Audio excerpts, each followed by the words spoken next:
Is anything working? Nothing seems to be working.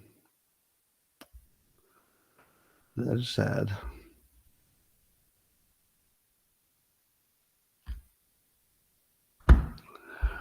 All right, that doesn't seem to be working.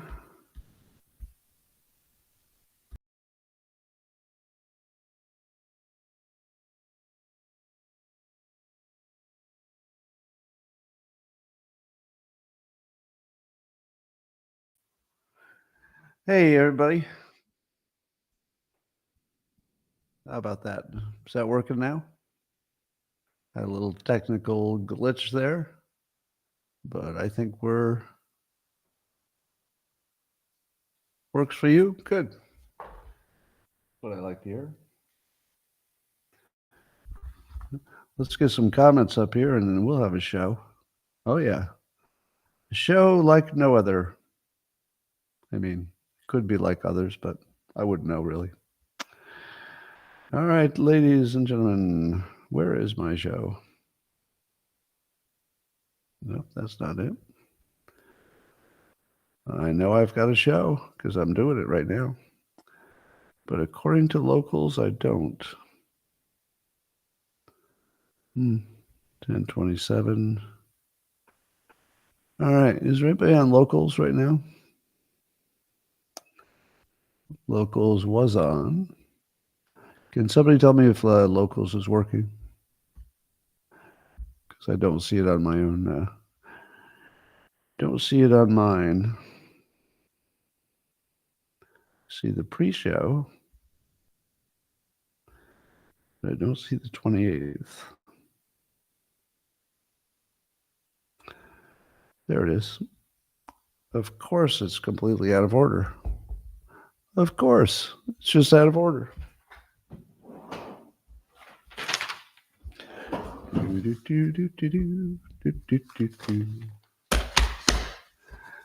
Good morning, everybody, and welcome to the highlight of human civilization. It's called Coffee with Scott Adams, and wow, what a show. What a show. It's coming up. But if you'd like to take this experience up to levels that nobody can understand with their tiny, shiny human brains, all you need for that is a cup or a mug or a glass, a tankard, chalice or stein, a canteen, jug or flask, a vessel of any kind. Fill it with your favorite liquid. I like coffee, and join me now for the unparalleled pleasure, the dopamine hit of the day, the thing that makes everything better. It's called the simultaneous sip, and it happens now. Go.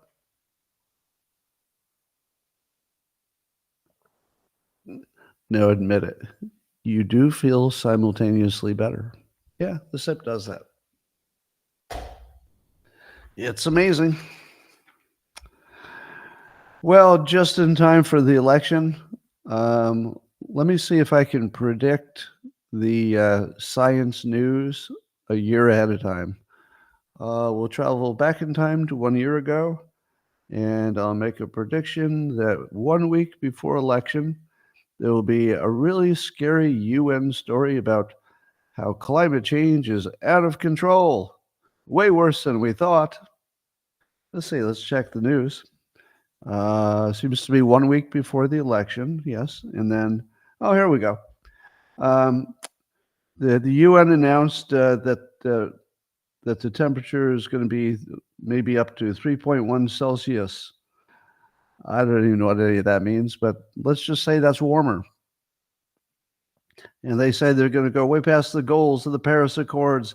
And this means that everything will be bad and will be too hot and the world will be underwater and we'll all die.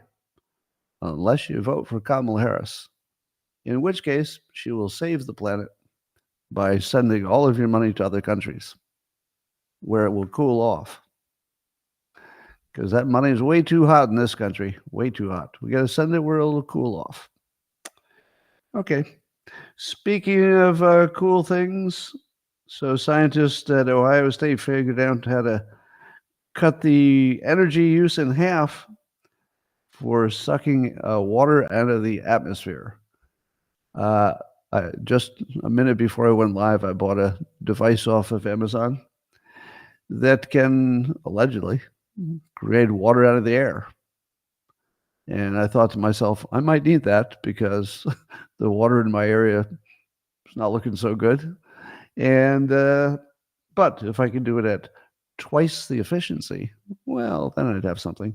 I think it runs off of solar, so I can just plug it into my solar and make water.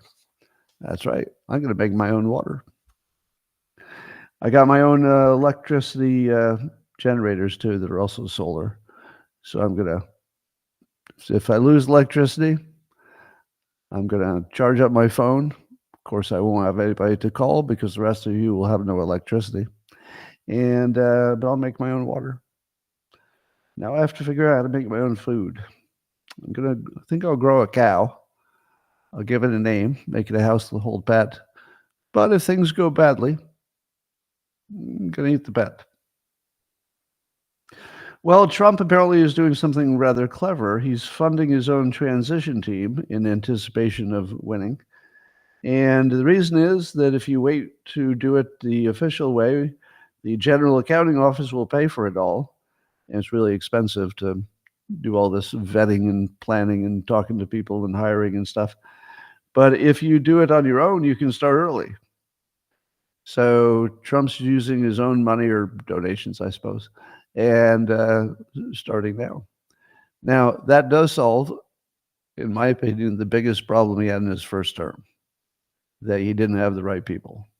It looks like he solved that. And on top of the right people, he's got his whole X-Men, as we like to call them, his pirate ship of incredible people, from RFK Jr. to Vivek to J.D. Vance to you name it, to Musk, of course. Speaking of Musk, he says he can cut $2 trillion out of the $6.6 trillion budget. Now, we, of course, wonder how he's going to do that. But do you believe that he could cut 2 out of 6? Something like close to 30% of all the expenses of the government. Do you think he could do that? I do. Yeah, I totally do. I don't know how. And I suspect there's more than one way to do it. But my guess is, yeah, that's doable. I don't think a politician could do it. So I think you need a second-term Trump. You couldn't even do this with a first-term Trump. You need a second-term Trump and an Elon Musk, two people who would be willing to risk a bullet to save the country. Literally risk a bullet to save the country. Short of that, you're not going to get it done. And even that's a stretch. I mean, that's pretty optimistic. But yeah, I think you could do that. I saw a video of Benny Johnson. I guess he would be an independent journalist. Would that be the right discussion? But he was handing out MAGA hats in a pretty much all black Atlanta neighborhood. What do you think happened? So the whitest white guy, Trump supporter, Benny Johnson, goes to the darkest place in Atlanta and starts handing out Trump hats. They loved them. Now, I don't know if they edited out any video that somebody didn't like it, but to watch the reactions, the people getting the free hats were not just taking them, they were putting them on. Like, yeah, Trump, all the way, Trump. And you did not see that in 2016. There's something happening that is big. It's mostly men. Most of the people taking it were men. But I think men just have decided that I guess the fear is part of the fun now. Maybe that's the wrong way to say it. The fact that other people will not like it is part of the fun. So if you know you can offend other people by putting that hat on, well, maybe that's part of the fun. So that's a big difference from 2016.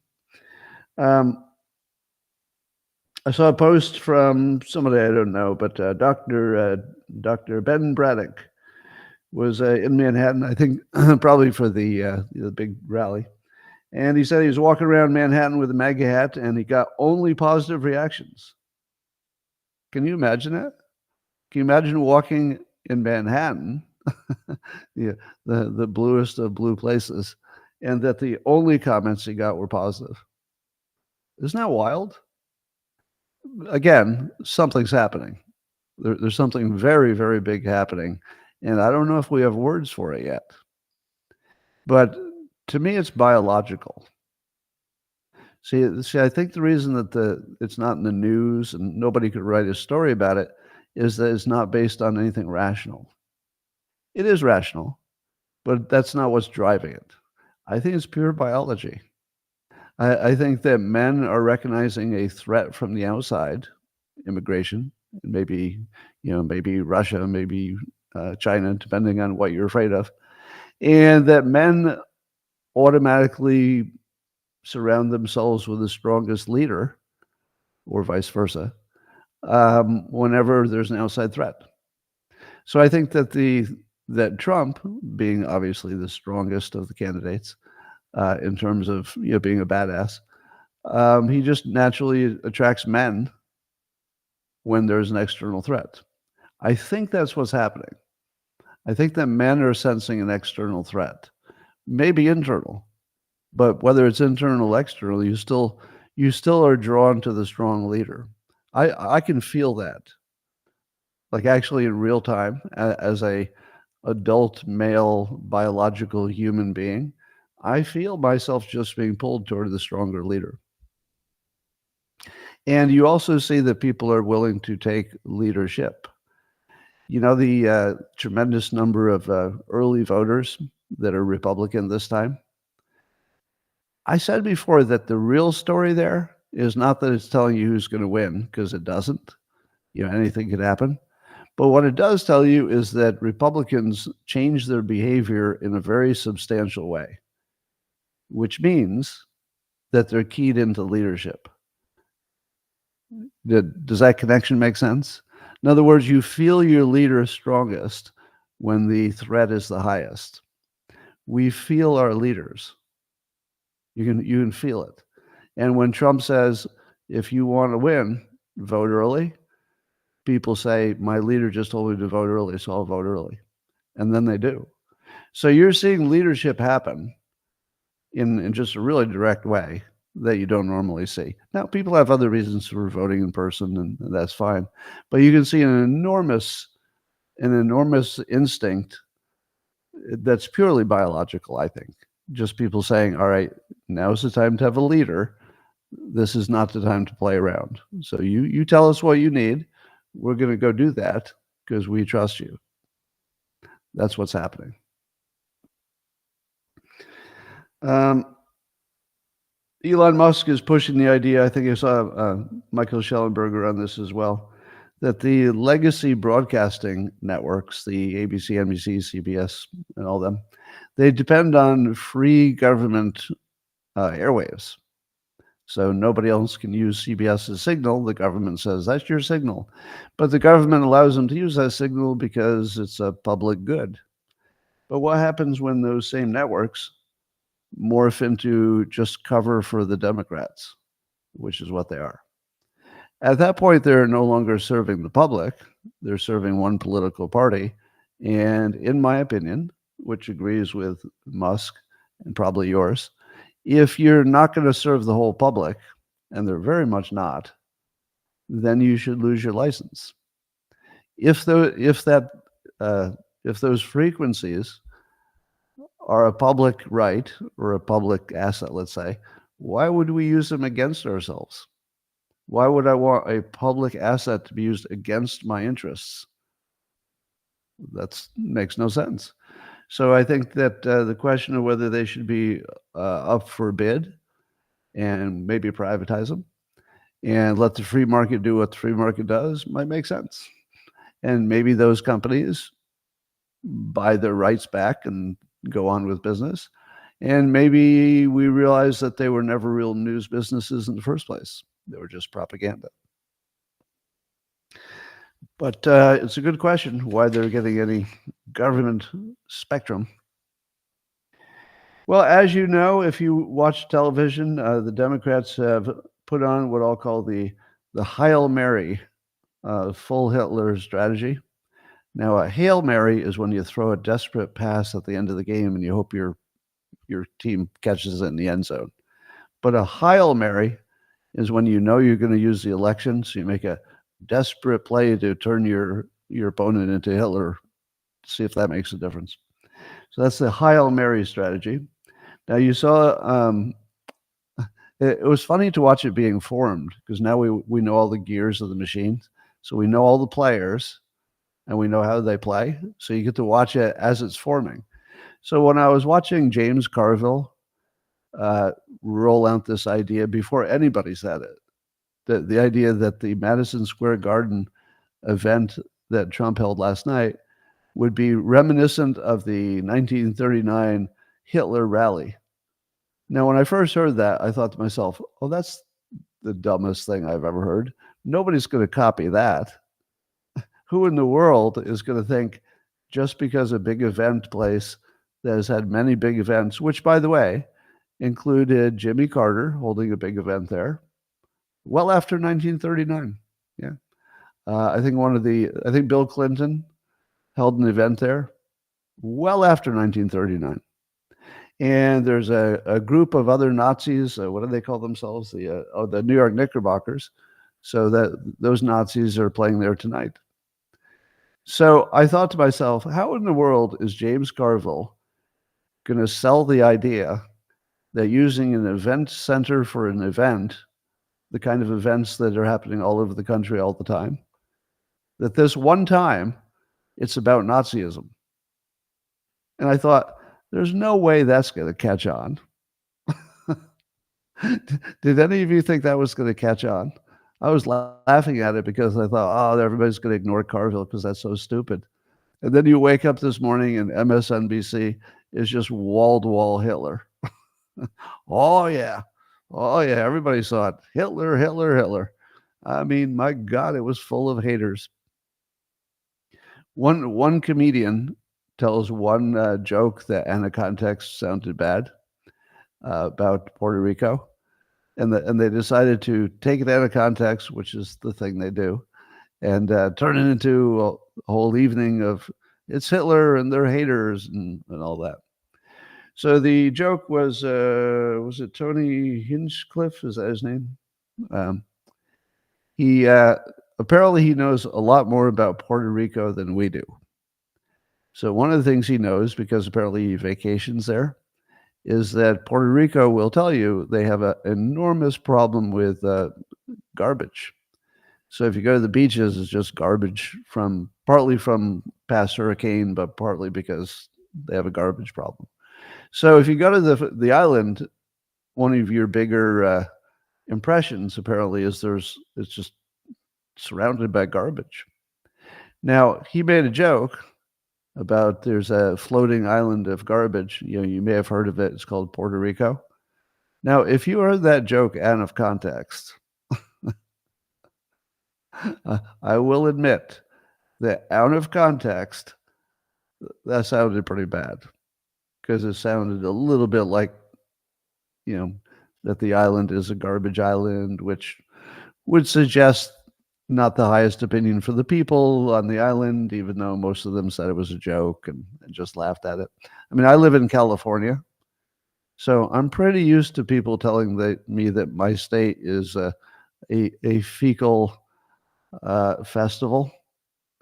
But I don't take it personally because I have not taken a crap on even one sidewalk. Well, okay.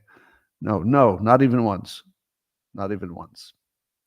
But I would take it as a joke if somebody said I did.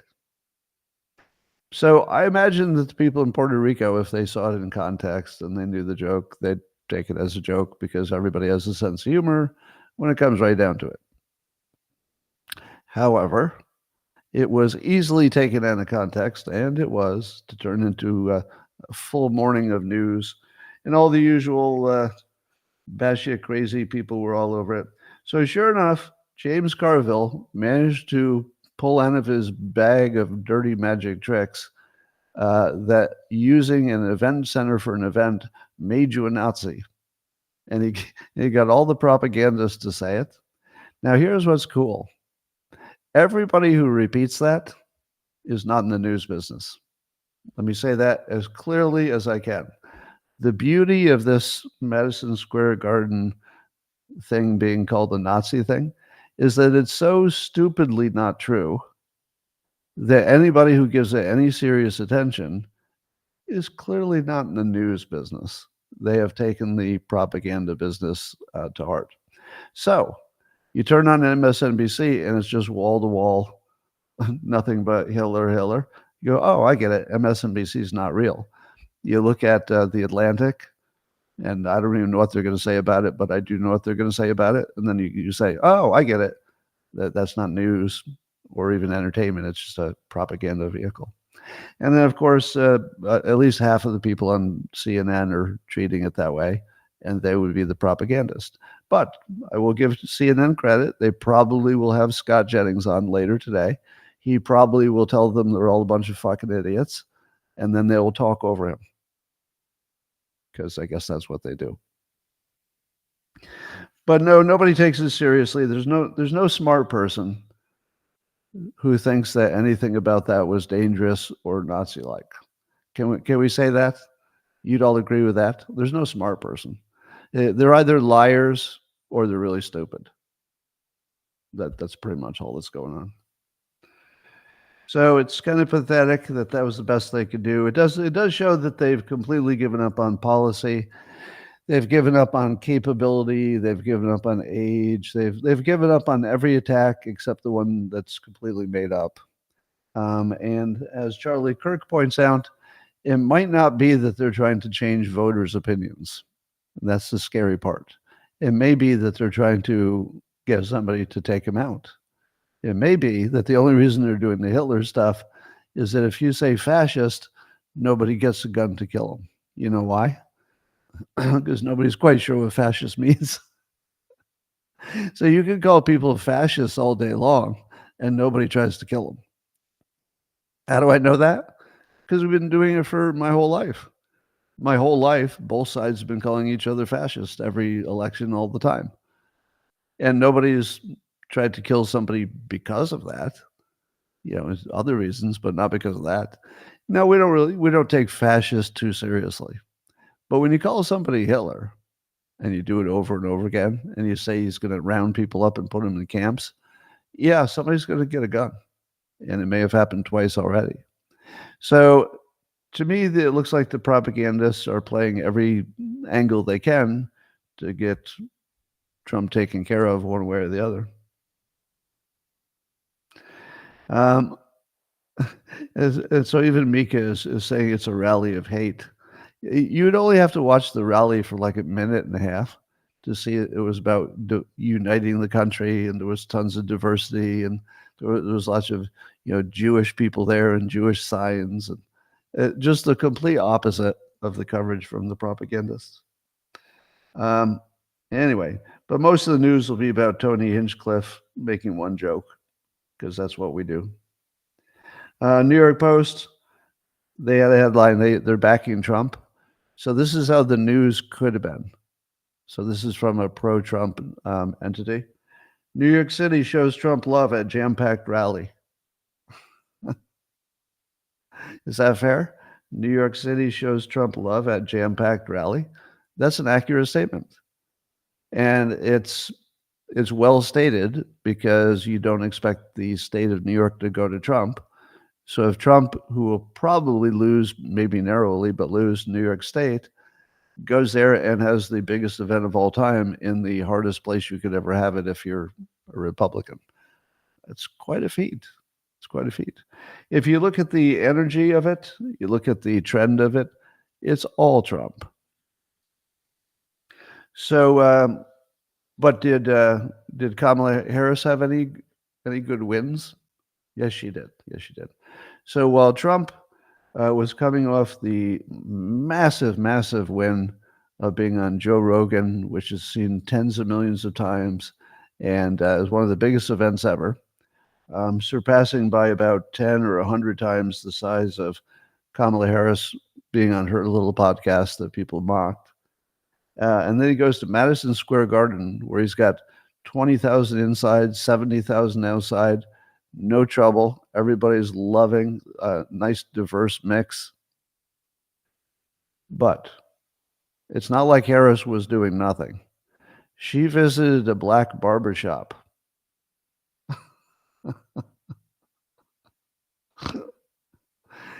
How do you think that went?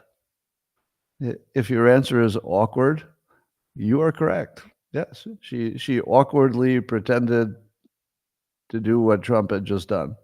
So if she gets a job at McDonald's next, for the first time, some say, uh, how can she go out in public?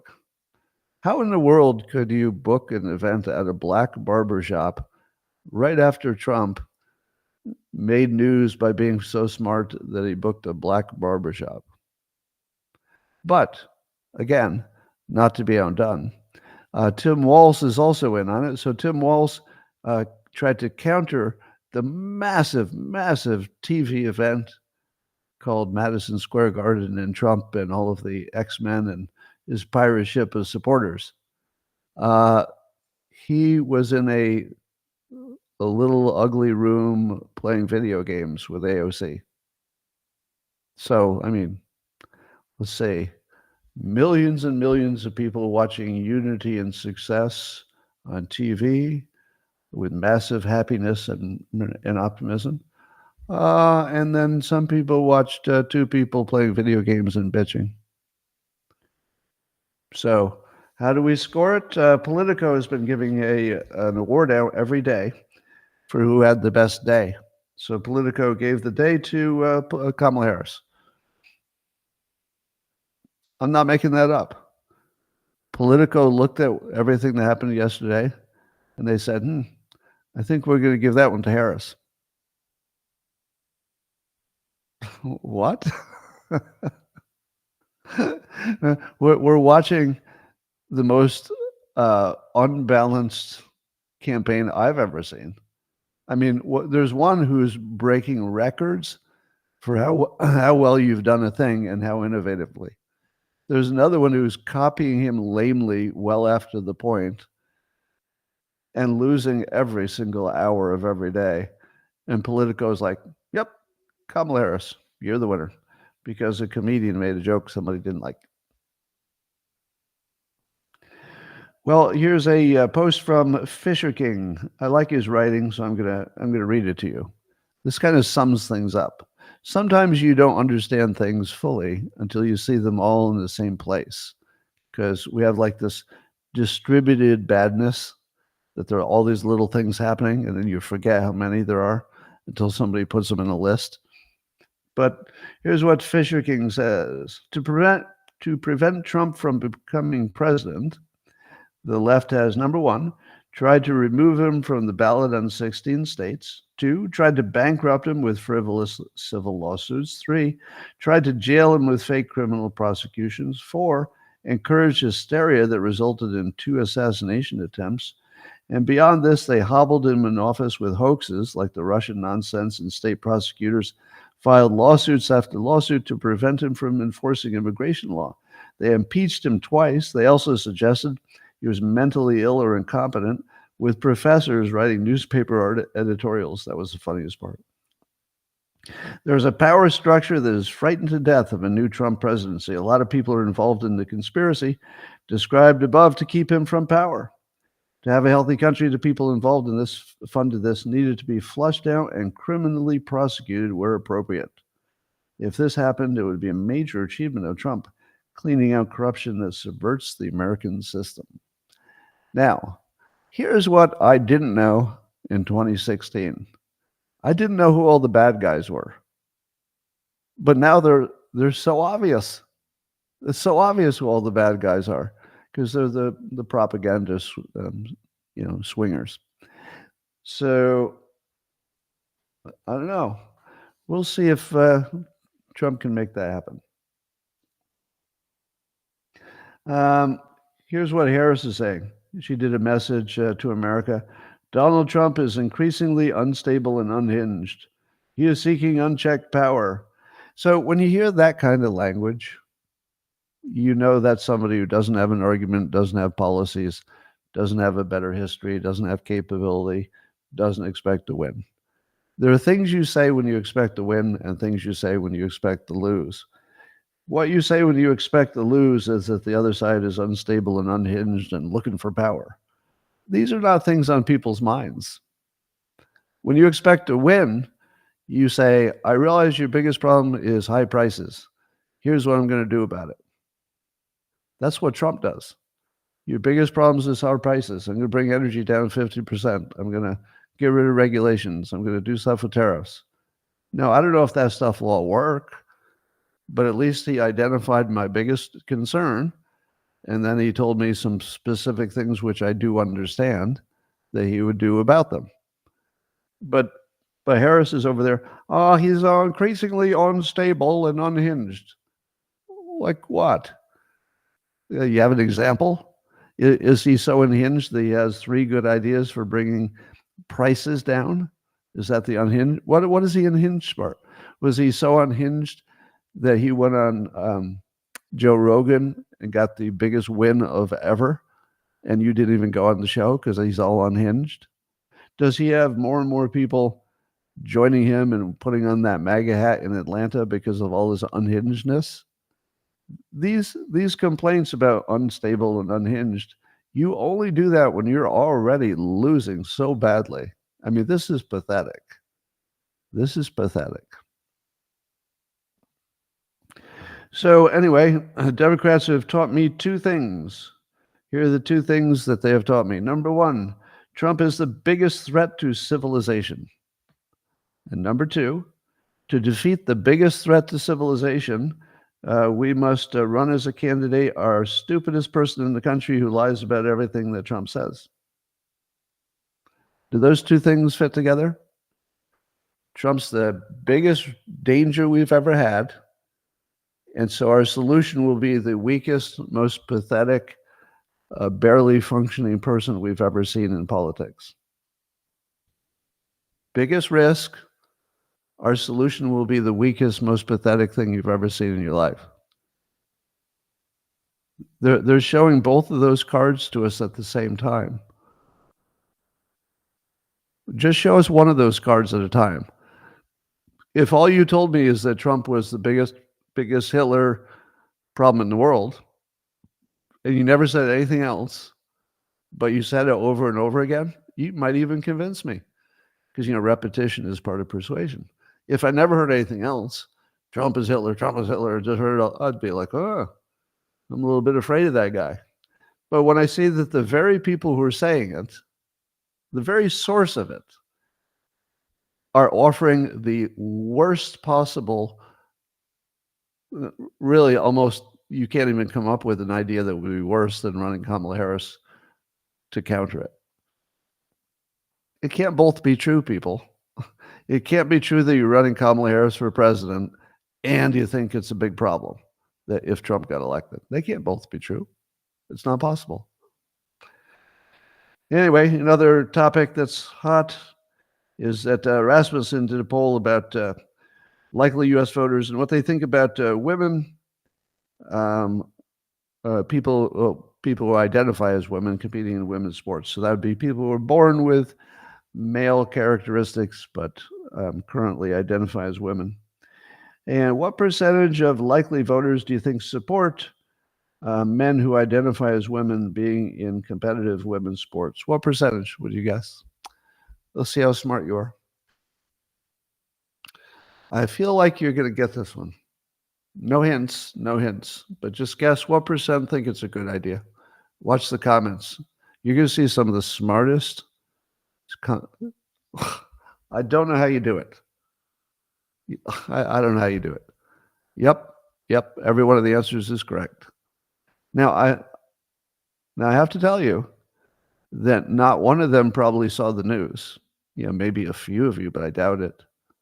So every one of you, no, not 20%. Who said 20%? Who said 23%? Those are crazy.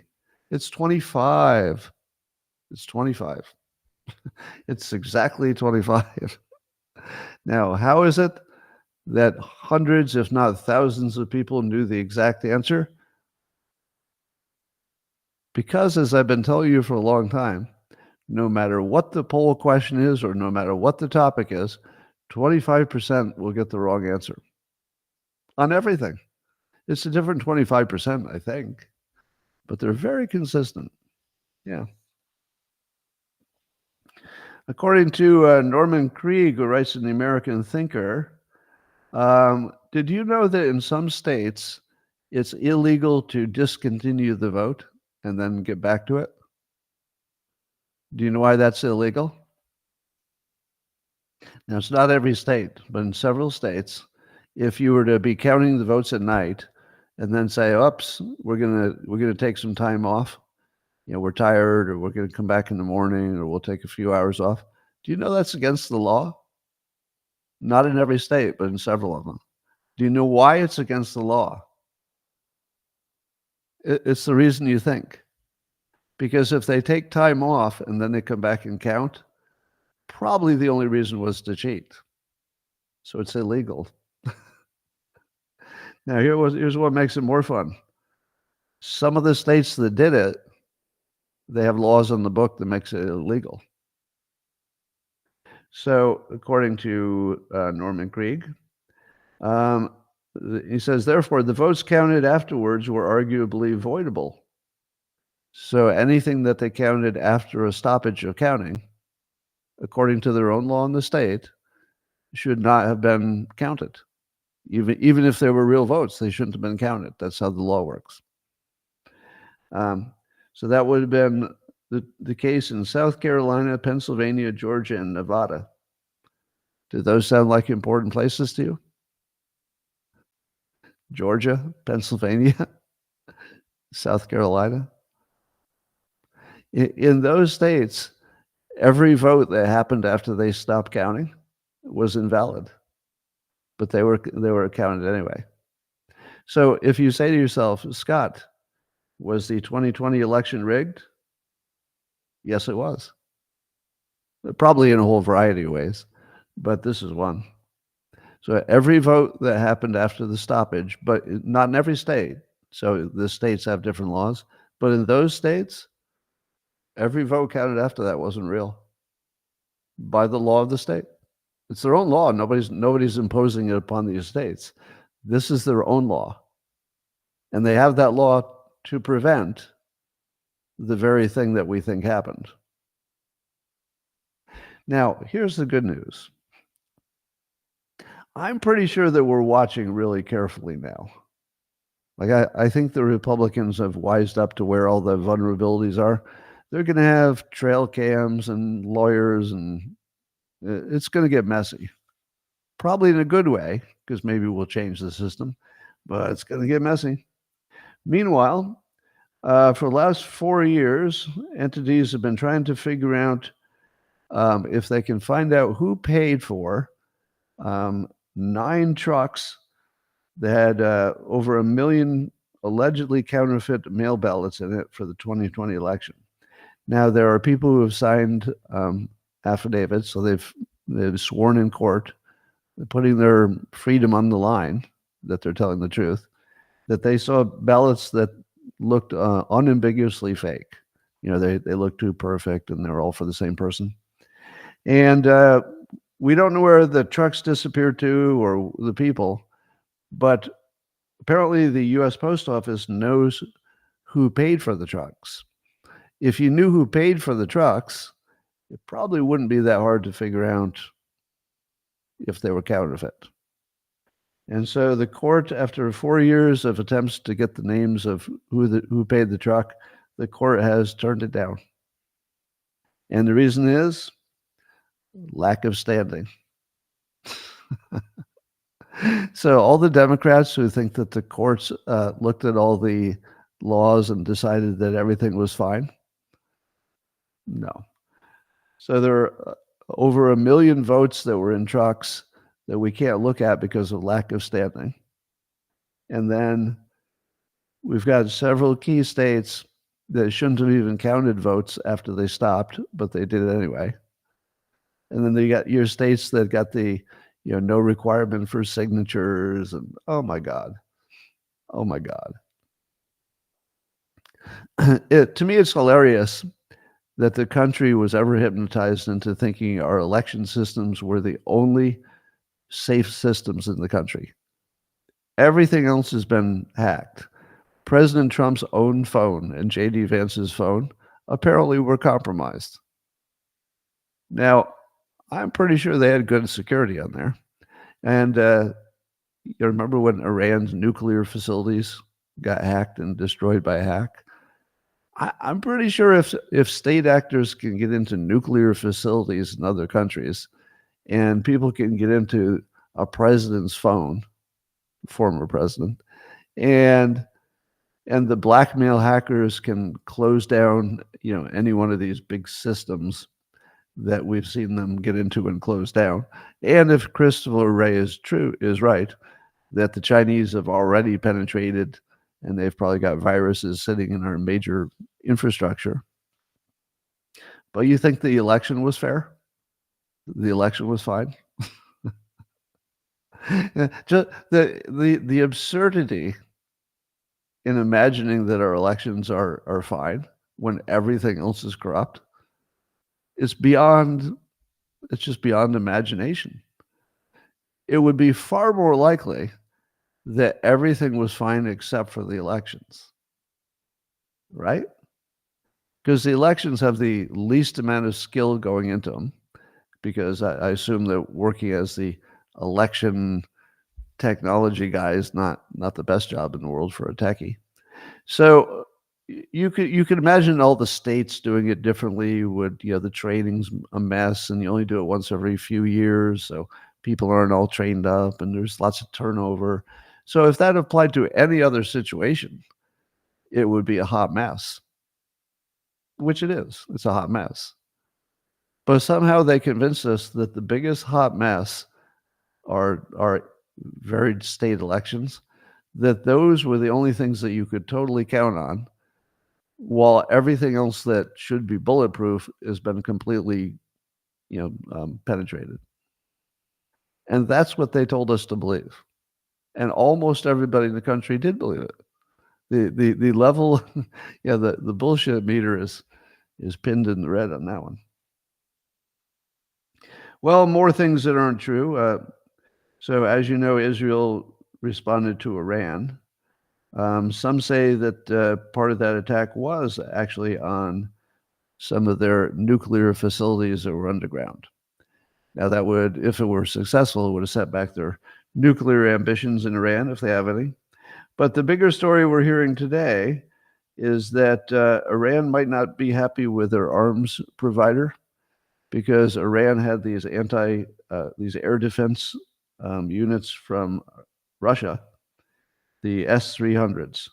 So the S-300s would be I think their premier military product that would defend you from air attacks. Do you know how well it defended against Israeli attacks? Not at all. Close to zero. It stopped nothing. And the Israelis just basically blew them up. So the Israelis just blew them up on the ground and then just owned the complete air over Iran, took their time, had such good intelligence that they attacked exactly where they wanted to take out assets without taking out people. And but the good news is that Iran can rapidly buy some more of this equipment that doesn't work. No, actually, they can't even buy any more, because Russia is using it all in their own against Ukraine. So not only does it not work, but you can't buy any more of them. Iran is in really, really bad trouble right now. But the only thing that keeps them from complete destruction probably is that America doesn't want Israel to go in and have their way, I guess. I think it would be a bad idea for Israel to attack Iran under any conditions. I think we all agree on that. But the fact that they can find these things to attack that have so much, let's say, propaganda value, because it makes Russia look undependable as an arms dealer. It makes defending Iran look impossible in case you want to cause more trouble. and it makes Israel look like they're hyper competent in ways we don't even yet understand. So talking about winning the news cycle, oh my God, that's about as hard as you can win a news cycle. Now, I guess today we're supposed to act like we care that the Democrats are having a fit, that they think of people gathering in one place with red hats are Nazis. Does anybody think anybody's taking any of it seriously? Because I don't see anybody who's not mentally ill who's taking it seriously. I mean, I think this is really just for the mentally ill and for the TV people to yap about. I'm definitely not worried about any kind of Hitler stuff. Do you remember when we were supposed to be finding all these white supremacist militias? What happened to all the militias? Don't you remember all the stories about the white supremacists who were gathering with their arms up in the hills? And they had training camps and they're ready to take over the country any minute. None of that was real, was it? Or did they just all did the FBI put them all in jail and they solved the problem? No, that was all made up, wasn't it? It was all made up. So at this point in time, you can see the entire infrastructure of the fake government. You know that if you see Adam Schiff or Eric Swalwell, that we're not talking about what's good for the country anymore. You know that if you see John Brennan or Clapper, that the intelligence community is going to run a play on the citizens. It's going to be a play on us. Yeah. So you know that if the Washington Post runs a story, it's probably fake. You know that if the New York Times runs a story, you can't trust it. So there's things that we know now that we didn't know. We know that Soros is obviously up to no good.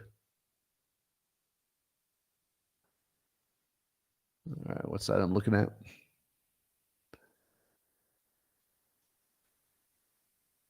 A hate rally. Morning Joe says it was really a hate rally. Well, it was a hate rally. We hate Morning Joe. I would say I have some hatred in my heart for the propagandists.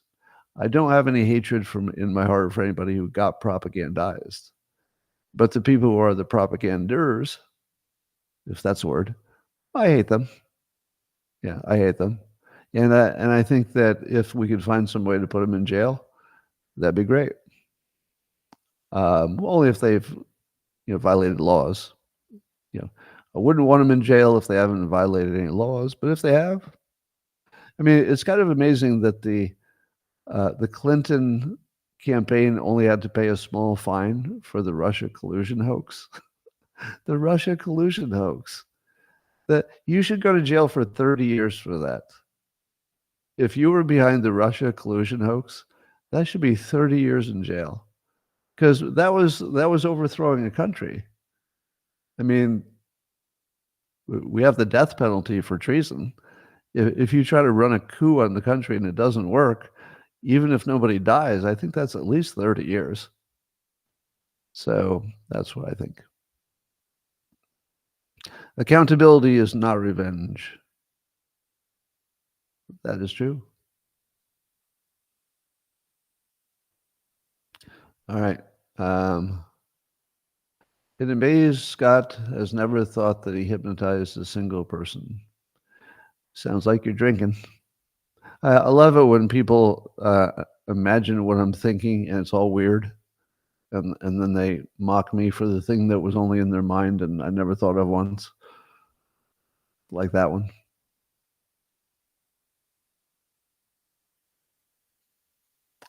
Yeah, we did not know how deep the rot was in the Democrat Party.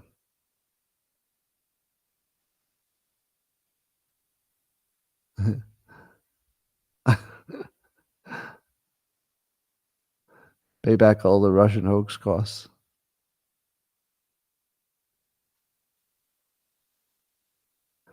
Trump said he helped Hillary stay in jail.